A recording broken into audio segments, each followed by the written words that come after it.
Bienvenidos al espacio virtual de Hermandades del Trabajo Centro de Madrid y a su área de cultura y deportes. En esta ocasión, que celebramos la Semana Cultural en honor de Santo Tomás de Aquino, os ofrecemos una conferencia sobre el pintor Eduardo Rosales. Buenas tardes, queridos amigos y seguidores del Aula Cultural de Hermandades del Trabajo Centro de Madrid. En esta presentación les voy a hablar de uno de los pintores más destacados del siglo XIX, que tuvo la desgracia de morir muy joven. Nos estamos refiriendo a Eduardo Rosales Gallina. En su arte, desde sus primeras obras, se reconoce un estilo personal, que evolucionará desde la gran monumentalidad historicista a un tipo de composiciones más sintéticas. Comenzaremos esta presentación con la vida del artista. Y para que conozcamos a este artista, no solo por mis palabras, sino también por su imagen, en la pantalla tienen ustedes el espléndido retrato que en 1867 realiza Federico de Madrazo de su amigo y admirado artista Eduardo Rosales. Nuestro pintor está representado a la edad de 31 años en este busto corto, ante un fondo neutro para que nada nos distraiga, vestido con chaleco, corbata y levita negros, ostentando sobre la solapa la escarapela roja de la Legión de Honor francesa, recién concedida al pintor ese mismo año en la Exposición de París por su famosísimo cuadro Doña Isabel la Católica dictando su testamento, que comentaremos a continuación. Está representado con esa cabellera abundante, esa barba recortada, ese fino bigote. Dirige su mirada hacia la izquierda, quedando así ensombrecidos sus ojos y resaltados sus rasgos afilados de ese delgado rostro, de tez pálida, que acusa ya la gravedad de su tuberculosis, que le llevaría a la muerte antes de cumplir los 37 años. Eduardo Rosales nació en Madrid, en el seno de una familia humilde, en 1836. La desgracia le va a acompañar durante toda su vida, desde su adolescencia, ya que se quedó huérfano siendo adolescente y fue acogido por unos tíos cuya hija, Maximina, se convertiría años más tarde en su esposa. En 1856 le diagnosticaron la tuberculosis, de manera que una salud debilitada le va a acompañar durante toda su vida. Sus comienzos profesionales también fueron difíciles, tanto por su delicada salud como por sus desengaños amorosos y los problemas económicos. Gracias a sus amigos y compañeros artistas, entre los que se contaban Vicente Palmaroli y Luis Álvarez Catalá, pudo viajar con ellos a Italia en 1857, visitando, entre otros lugares, Burdeos y Nimes, donde le impresionaron los cuadros históricos de Léon Cognac y Paul Delaroche. Al llegar a Roma, quedó fascinado por las grandes composiciones de los maestros del Renacimiento. En Italia sobrevivió con dificultad, hasta que obtuvo una pensión del gobierno en 1860 que le permitió realizar sus primeras obras importantes. En 1864 obtuvo su primer gran éxito en la Exposición Nacional de Bellas Artes de Madrid, con la obra Doña Isabel la Católica dictando su testamento. Tras este triunfo pasó un tiempo en Madrid, realizando algunos retratos, tanto de familiares como de amigos. En 1865 viajó a París, donde convivió con la importante colonia de artistas en París, entre los que se encontraban Martín Rico y Raimundo de Madrazo, hijo de Federico de Madrazo, el autor de El retrato de Rosales que tienen ustedes ahora mismo en imagen. A París regresó en 1867. Entre estos dos viajes de París, sabemos que vivió la mayor parte del tiempo en Roma, donde trabajó intensamente, ya que conservamos dibujos, bocetos, que nos hablan de esa actividad creativa del artista. En 1868 se casó con su prima Maximina Martínez de Pedrosa y se instaló definitivamente en Madrid.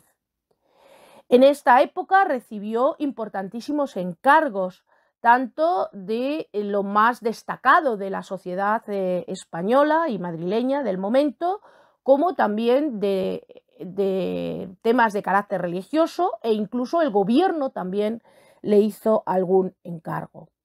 En 1871 obtuvo un nuevo éxito en la Exposición Nacional de Bellas Artes, que no estuvo exento de controversia, con la obra Muerte de Lucrecia, que también tendremos ocasión de comentar seguidamente.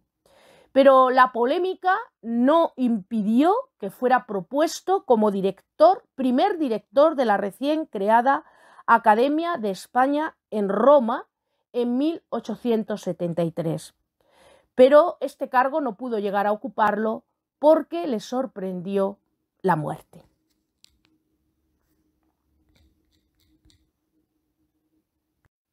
Tobías y el ángel es el primer cuadro de composición pintado por el joven Rosales como trabajo de la pensión concedida por el gobierno para completar su formación en Italia.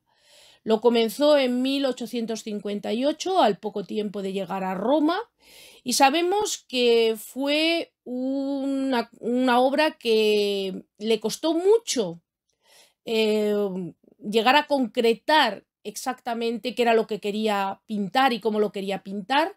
De hecho, sabemos que su ejecución fue penosa hasta al menos 1863, momento en que, tras modificar una y otra vez la composición y sin quedar satisfecho con los resultados, decidió dejarlo en este estado esbozado en que lo vemos en la actualidad y que es precisamente uno de sus atractivos para el público cuando visita el Museo del Prado. El lienzo ilustra el pasaje bíblico en que el arcángel Rafael indica al joven Tobías, que vemos sentado junto a él, es más, abrazado a él, asustado, que extraiga la hiel de un gran pez que asoma en el agua para curar con ella la ceguera de su padre. La fuente de inspiración es el libro de Tobías, este libro de la Biblia, en cuyo capítulo 6, versículos del 1 al 4, se narra precisamente este episodio que vemos en la escena. A la hora de elegir este argumento para su obra de pensión, el joven debía demostrar su capacidad y su habilidad a la hora de componer una obra. Sabemos que Rosales quedó atraído por este pasaje bíblico desde que en 1857 contemplara en Florencia los dibujos entonces considerados de manos de Rosales como preparatorios para la Virgen del Pez, obra que conservamos en el Museo del Prado y que él vio en Florencia camino de su destino, que era Roma. En la Ciudad Eterna descubrió el nazarenismo, un estilo artístico, una estética que proponía una nueva interpretación del hecho religioso, es decir, de una manera más purista, volviendo a esos orígenes de la representación del tema religioso. Rosales se esforzó, trabajó duramente, hizo grandes esfuerzos de creatividad, pero sin embargo, bueno, pues sabemos que efectivamente esto fue así porque conservamos una veintena de dibujos preparatorios para esta pintura, la mayoría de ellos conservados en el Prado, pero él quedó insatisfecho, no conseguía encontrar la clave para su composición, y así se lo manifestó a su hermano Ramón en varias cartas. Con todo, y tal y como lo dejó el artista, el cuadro posee una extraordinaria belleza formal y presenta una modernidad extraña y que sorprende en su capacidad de conjugar un eclecticismo extraordinario con lenguajes contradictorios entre la depuración y, por otro lado, esa libertad absoluta en la utilización de la técnica, que resultan especialmente atractivos y atrayentes para el espectador.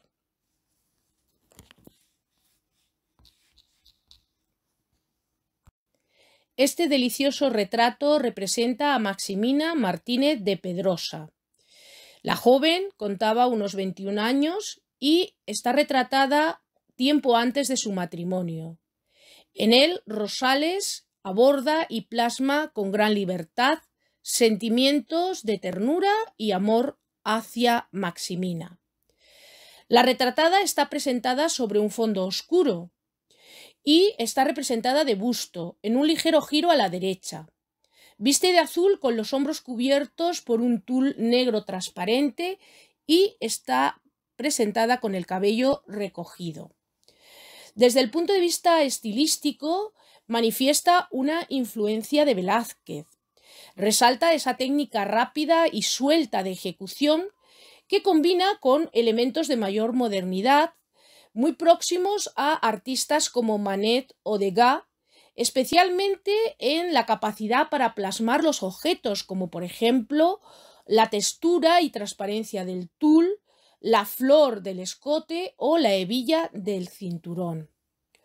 Originariamente la obra fue pintada sobre un bastidor rectangular para ser enmarcada en óvalo. La forma ovalada centra la atención sobre la efigie de la retratada, y a ello contribuye también la luz que se dirige fundamentalmente al rostro y también a esos hombros de la retratada que entrevemos a través de la delicada transparencia del tul.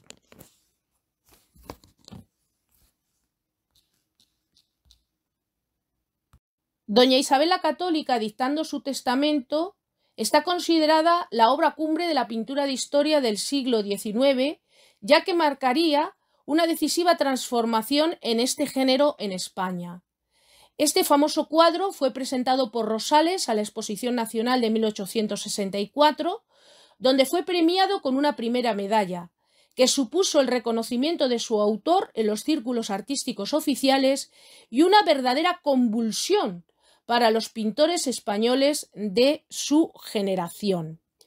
Narra un episodio fundamental de la historia nacional, dado que el testamento de la reina Isabel, que nombraba como heredero a su esposo, unió definitivamente bajo una sola corona todos los reinos de España. Rosales consigue una vigorosa recreación de un espacio concreto, el oscuro dormitorio de la reina en el castillo de la Mota.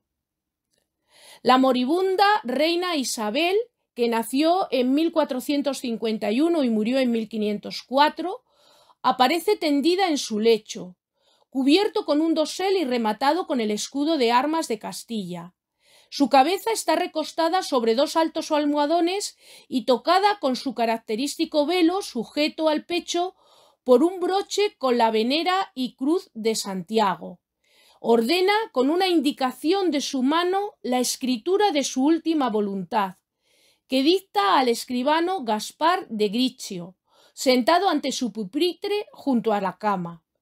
A la izquierda dando la espalda a un pequeño oratorio iluminado por una lamparita de aceite, está sentado el abatido rey Fernando, con el rostro compungido, la mirada perdida y el pensamiento absorto, abandonado el peso de su cuerpo sobre los brazos del sillón y apoyado los pies en un almohadón de terciopelo.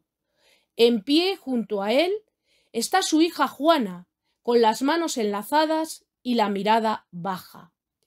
A los pies del lecho acompañan a la reina en sus últimos momentos varios miembros de su corte, encabezados por el cardenal Cisneros, vestido con la dignidad de su hábito, entre otros nobles. En la sombra del aposento asoman detrás del dosel los marqueses de Moya, fieles servidores de la soberana moribunda.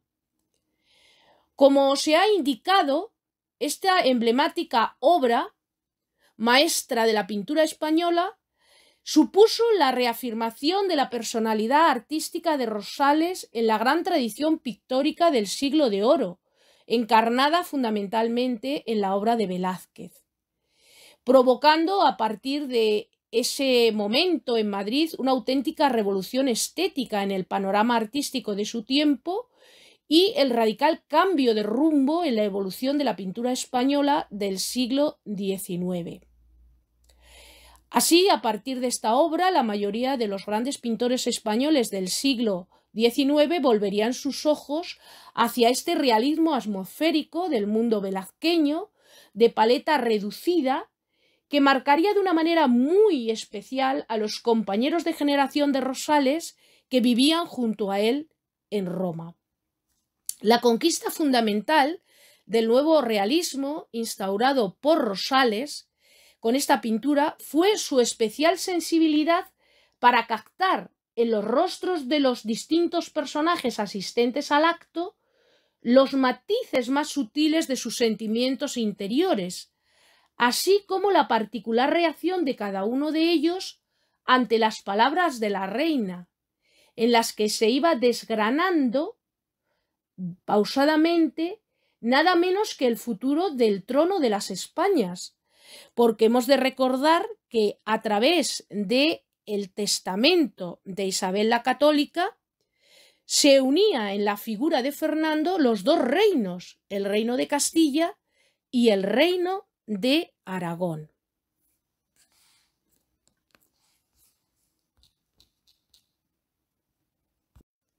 Esa pintura ilustra un episodio histórico contemporáneo, en concreto un instante de la batalla de Tetuán, ocurrida entre las tropas españolas y marroquíes dentro del contexto de la guerra que ambos países sostuvieron entre 1859 y 1860. La composición se ordena en planos paralelos y vemos cómo las tropas españolas atacan desde la derecha y las marroquíes se encuentran disparando junto a una tienda de campaña. Este episodio se incardina dentro de la guerra de África que tuvo lugar bajo el gobierno de la década moderada, con los generales O'Donnell y Narváez al frente. Este episodio fue el más importante hecho de armas de la guerra hispano-marroquí, librado el 4 de febrero de 1860. Las tropas marroquíes estaban mandadas por Muley el Abbas y Muley Ahmed, hermanos del sultán, con 40.000 hombres y más caballería que la española. O'Donnell era el general en jefe del ejército español. Rosales participó con esta pintura en el concurso de bocetos ganado por Vicente Palmaroli, que convocó el duque de Fernán Núñez sobre el tema de la batalla de Tetuán. Como ven, en el cuadro el pintor utilizó una paleta en la que predominan esos tonos pardos y esos maravillosos celajes azules, donde también llama poderosamente la atención esa pincelada abocetada, suelta, que genera la sensación de inmediatez y movimiento, muy característica de esta etapa productiva de Rosales.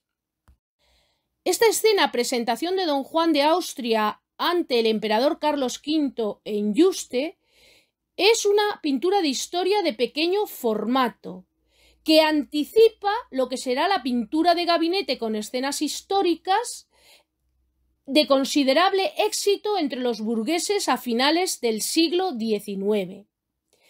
El lienzo fue un encargo del duque de Bailén y Rosales lo presentó a la Exposición Nacional de 1871. Representa el momento en que el adolescente Don Juan de Austria, hijo natural del viudo emperador Carlos y doña Bárbara Blomberg, es conducido a presencia de su anciano padre en su retiro de Yuste. La presencia de Don Juan había sido mantenida en secreto durante mucho tiempo, siendo conocido el niño con el nombre de Jeromín. Don Carlos aparece junto a una ventana, prácticamente inválido por los continuos ataques de gota, por lo que lleva las piernas cubiertas con una manta, reposándolas sobre un cojín. El emperador está acompañado de su fiel mastín y de dos frailes jerónimos del cercano monasterio. En el extremo opuesto de la composición se ubican los nobles de la corte imperial y vemos también al tímido Don Juan, que vestido de azul intenso es presentado a su padre por su tutor, Don Luis de Quijada. La técnica que utiliza Rosales es de una gran riqueza plástica, ya que consigue crear las figuras a partir de empastes y de breves toques, aunque no renuncia al dibujo y a la volumetría del modelado de los personajes. A pesar de su reducido tamaño, la escena no pierde monumentalidad ni trascendencia, ubicando con maestría a los personajes en el espacio pictórico, trabajando de manera acertada el tratamiento de la luz y creando una excelente sensación atmosférica que recuerda a Velázquez. Tampoco descuida las indumentarias ni el realismo de los rostros, consiguiendo un resultado excepcional. Mujer al salir del baño, de Eduardo Rosales, está considerado como el más hermoso desnudo de toda la pintura española del siglo XIX. Este lienzo es quizás el testimonio más elocuente de la revolucionaria modernidad que supuso la personalidad de Rosales en el panorama artístico español de su tiempo y que hubiera merecido un gran reconocimiento dentro de lo que sería la vanguardia artística europea de su época, si no hubiese sido por la fatalidad, es decir, porque su vida quedó truncada de manera violenta, de modo prematuro. Rosales sorprende a esta mujer saliendo del baño en el interior de una estancia en penumbra, en el momento en que se inclina para secarse el cuerpo con ese gran paño blanco, reflejándose en el agua del baño que apenas asoma en el primer término. Con esta obra, Rosales sobrepasó con creces el carácter de apunte inacabado de un mero estudio académico de desnudo, ya que en realidad ha de tratarse de un esbozo voluntariamente non finito que el artista realizó con un inusitado atrevimiento en un momento de madurez artística, en el que Rosales ya es dueño absoluto de su capacidad como creador, mostrando con gran vehemencia una plasticidad en su lenguaje pictórico, sincero y atrevido, a la búsqueda de una máxima capacidad expresiva de la pintura. Así, resolvió la composición con una paleta extraordinariamente sobria y reducida, a base de rosáceos y carmines, contrastando con los tonos verdosos tan característicos de su obra. Rosales saca el máximo provecho a la materia pictórica, combinando zonas de empaste abundante con otras en las que apenas percibimos la preparación grisácea, junto a fragmentos como el cabello marcado con líneas incisas trazadas con la cantonera del pincel, mientras diluye los pigmentos para utilizarlos en otras partes de la composición con la fluidez de una mera acuarela, hasta llegar incluso a dejarlo escurrir por el lienzo en una osadía plástica verdaderamente asombrosa que no conquistará la pintura española hasta la llegada de Sorolla.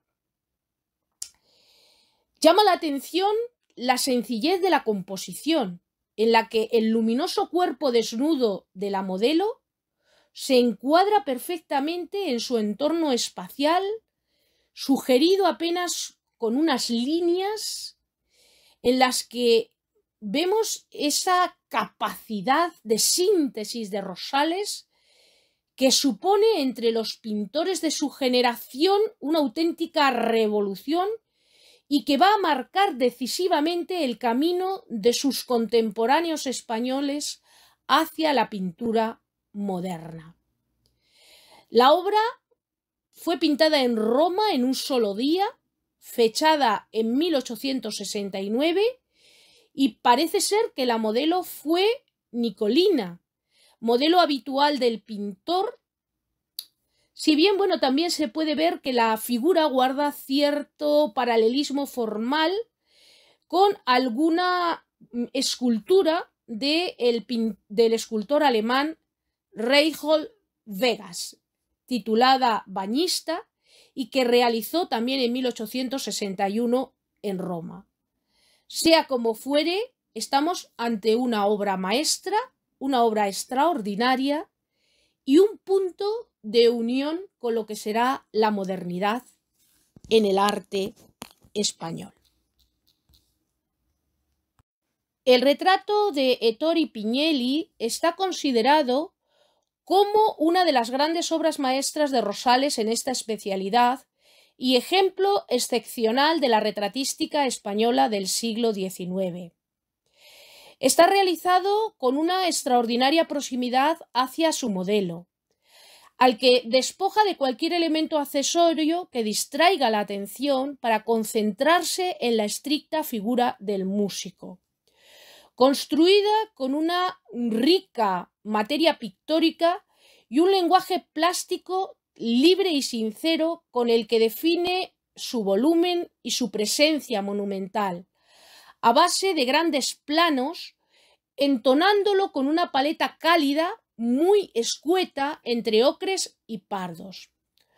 Por su parte, Rosales sugiere extraordinariamente el espacio interior en el que se desenvuelve el violinista, que coloca ante un fondo indefinido, modulado por gradaciones tonales que aplica con pinceladas amplias y restregadas en zigzag, en una concepción compositiva que, junto con el efecto dramático de la iluminación dirigida, remiten a la pintura española del siglo de oro.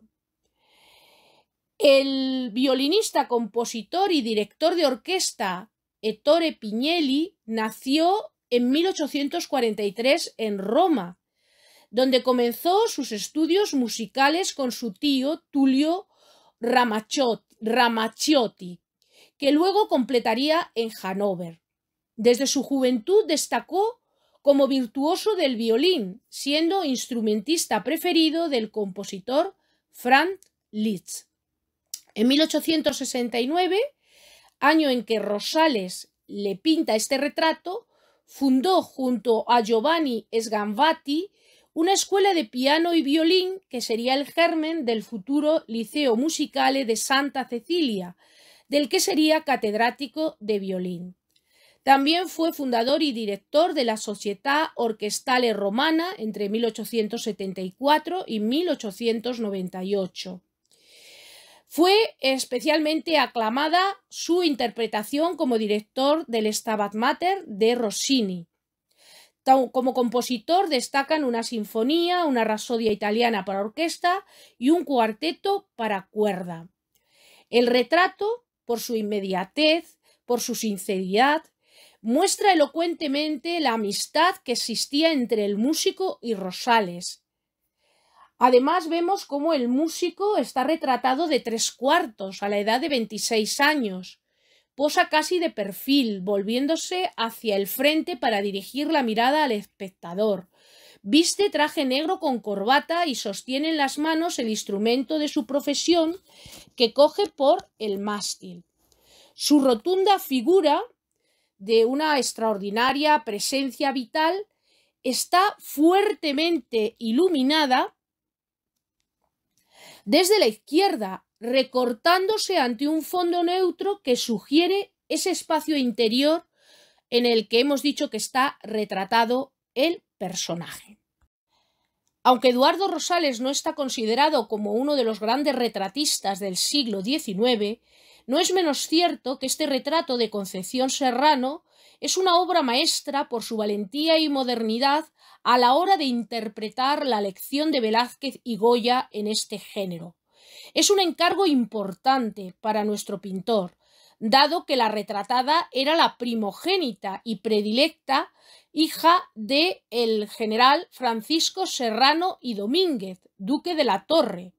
Serrano era el personaje de máxima relevancia política en aquel momento en España, pues ocupaba la presidencia del gobierno tras haber sido regente del reino con tratamiento de alteza entre el 15 de julio de 1869 y el 2 de enero de 1871, fecha en la que Amadeo de Saboya ocupó el trono. La muchacha está retratada a la edad de unos 11 años. La representó en actitud muy equilibrada, vestida de raso de intenso color rosa con encajes y dolman de terciopelo negro forrado de piel de marta y calzada con botines. Esta obra tiene mucho interés, como se ha señalado, no solo por la importancia de la efigiada, sino también porque la retratada está representada en el tránsito de su paso de niña a mujer. Y el pintor plasmó con gran desenvoltura y energía ese momento. Llama la atención su gallarda postura, que nos hace pensar en los retratos femeninos de Goya, pero también en el retrato de Fernando VII ante un campamento, cuadro que se había llevado poco antes, en mayo de 1869, al Museo de la Trinidad y que nuestro pintor pudo conocer y que actualmente tenemos en el Museo del Prado. Concepción Serrano está representada al aire libre, aparece junto a unas florecillas que indican la primavera y que es la estación asociada a la infancia. El recurso de la composición de la figura con un árbol, que vemos que aparece a la izquierda cubierto de hojas, según miramos la obra, símbolo del vigor y la pujanza, lo emplea Rosales en otros retratos con anterioridad, pero también nos recuerda a los que aparecen en los retratos con traje de cazadores que hizo Velázquez de los miembros masculinos de la familia de los Austrias para la Torre de la Parada. Con todo, hemos de decir que el árbol es un elemento recurrente para los artistas durante todos los tiempos. El fondo es un fondo sintético. En él el pintor anticipa ese carácter suelto y de gran calidad que tendrán sus paisajes en la última época. Los tonos rosados sobre el horizonte, que aparecen también suavizados en la parte superior del cielo, sirven de eco a los del vestido para crear efecto. La obra tuvo una gran difusión porque la presentó Rosales a la Exposición Nacional de Bellas Artes de 1871. causó una gran sorpresa y originó fuertes críticas, incluso de escritores muy prestigiosos, debido a su ejecución abreviada y a su brillante y atrevido colorido, ajeno a los tonos más sobrios que dominaban entonces en el retrato en España. Aunque la obra se consideró entonces una obra que no era propia de la época, sí que supuso una profunda renovación del tipo de retrato al aire libre que habían cultivado los pintores de la generación de Rosales y de la generación anterior, y dio impulso y monumentalidad a este tipo de representación de retrato estrechamente vinculado con la tradición española y especialmente con esa influencia velazqueña. Rosales captó las calidades de las telas, las variaciones de tono que dan lugar a reflejos con una pincelada amplia, suelta, certera, de clara influencia velazqueña. Después del éxito obtenido con doña Isabel la Católica dictando su testamento, Rosales volvió a conmocionar desde sus cimientos el panorama artístico español al presentar a la Exposición Nacional de 1871 este nuevo lienzo histórico que el pintor consideró siempre como su mejor obra y con el que volvió a obtener una primera medalla, rodeada sin embargo de una gran polémica y feroces críticas provocadas por su desconcertante modernidad, que llenaron de amargura los últimos años de la vida del artista. En esta ocasión, Rosales decidió volver los ojos de nuevo a los episodios más ejemplificadores de la Roma antigua, recuperando esta temática tan explotada por el clasicismo académico de las primeras décadas del siglo XIX, y que volvería a tener a partir de esta composición una segunda gran época de esplendor en la pintura de historia española, aunque reinterpretadas desde una lectura más moderna tanto en su lenguaje plástico como en el planteamiento dramático de los argumentos. El asunto escogido, como en el tema de Isabel la Católica, es la agonía de una mujer virtuosa, cuya muerte también desencadenaría importantísimas consecuencias políticas. Se trata de el suicidio de la patricia romana Lucrecia tras haber sido forzada por el hijo del rey de Roma. Episodio que provocaría el fin de la monarquía y la proclamación de la República Romana el año 510 a.C. Así, en el interior de su aposento, el cuerpo agonizante de la patricia romana es sujeto por su padre y su esposo, mientras Bruto levanta su puñal jurando venganza. Otro patricio, probablemente Valerio, envuelto en un manto azul, oculta su rostro con los brazos, espantado ante la visión del trágico suceso de la matrona. Lejos de una interpretación eminentemente política del asunto, vemos que Rosales ambienta el desarrollo de la escena en la intimidad del aposento de los esposos, subrayando así el carácter eminentemente humano del drama en su vertiente más privada, que aumenta así la trascendencia pública del ultraje, capaz de cambiar el rumbo de la historia y de transformar el sistema político del más poderoso imperio del mundo antiguo. La verdadera revolución que supuso esta pintura de Rosales en su momento reside fundamentalmente en la desconcertante modernidad de su técnica, en su alarde de libertad absoluta, en la que el artista lleva hasta sus últimas consecuencias la utilización realista de la materia pictórica, aplicada con una pincelada amplia y disuelta que de manera directa y vigorosa, a golpe de pincel, es aplicada sobre la superficie pictórica.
Queridos amigos y seguidores del Aula Cultural de Hermandades del Trabajo Centro de Madrid, hemos llegado al final de esta presentación donde habéis visto a un Eduardo Rosales absolutamente magnífico, personal, con un estilo vigoroso, valiente y moderno. Si os ha gustado esta presentación y queréis seguir disfrutando de todas aquellas presentaciones que ofrece el Aula Cultural de Hermandades del Trabajo y conocer todos los proyectos y servicios que Hermandades del Trabajo Centro de Madrid tiene en marcha, os invito a que nos sigáis en las redes sociales a través de la cuenta de Facebook, de Twitter, de Instagram y también en el canal YouTube. Muchísimas gracias por su atención y espero que hayan disfrutado de esta presentación.